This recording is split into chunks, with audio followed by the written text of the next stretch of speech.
गायत्री परिजन और गायत्री साधक, हम इन दो चीज़ों को, दो शब्दों को के तत्व दर्शन को समझते हैं।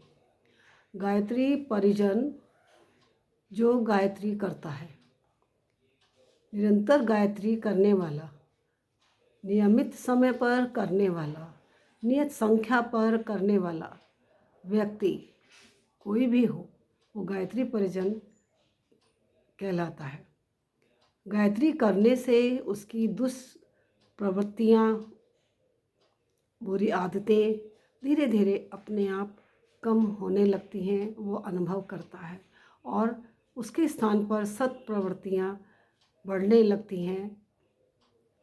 उसमें अपने व्यवहार में अंतर अनुभव होने लगता है। उसके व्यवहार से जाना जा सकता है कि वो गायत्री परिजन है। अब आइए समझते हैं गायत्री साधक। जो गायत्री करता है उसके अंदर एक प्रेरणा होती है, छोटी छोटी साधनाएं करने का उसका मन होता है।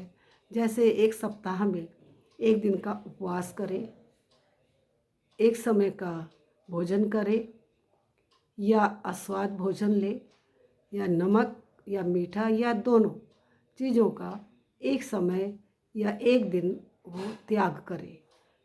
इस तरह से वो अपनी जीभ का आहार का संयम कर सकता है।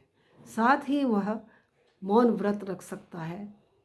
एक दिन में 1 घंटे का, 2 घंटे का मौन व्रत रखे, घर में बताए इस समय से इस समय तक मेरा मौन रहेगा।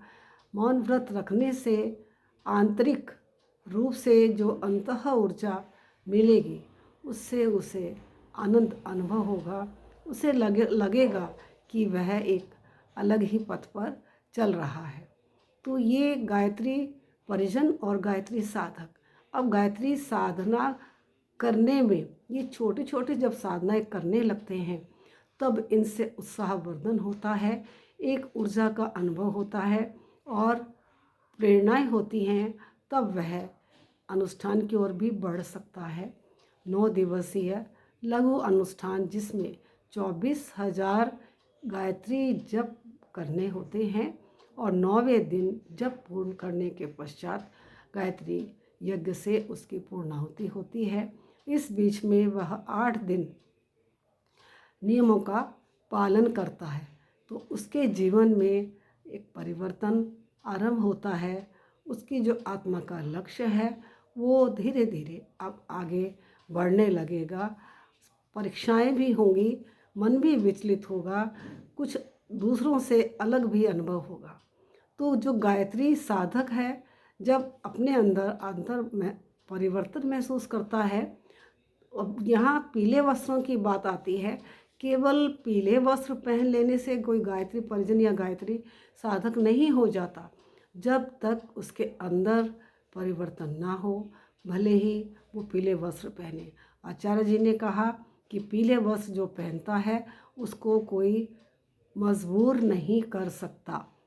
तो ये तो पहचान पीले वस्त्रों की है, लेकिन जब आंतरिक परिवर्तन होता है तो स्वयं ही व्यक्ति साधक बनता है, साधना में उतरता है, तब उसे कोई विवश क्यों करेगा। तो हमें कौन सा मार्ग चुनना है, आम सांसारिक मार्ग या आध्यात्मिक मार्ग, ये हमें ही तय करना है। सांसारिक मार्ग में आकर्षण है तो दुख भी है, अशांति भी है, लेकिन आध्यात्मिक मार्ग में दुखों से लड़ने की शक्ति मिलती है। दुखों का अनुभव सूली से सूल के बराबर होने लगता है और कष्टों में भी आनंद होने लगता है और परमार्थ में दूसरों के लिए जीने में आनंद आता है।